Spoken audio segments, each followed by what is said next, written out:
Per la sesta serie 100 farfalla ragazzi maschi, alla 3 Andrea Ziccardi, alla 4 Luca Caleffi, alla 5 Simone Pietro Bottalico, alla 6 Cristian Rusconi.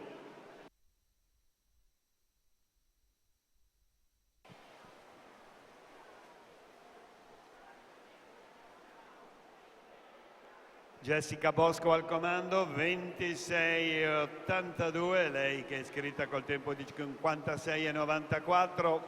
Vediamo dunque l'epilogo con Jessica Bosco per i colori del team Veneto.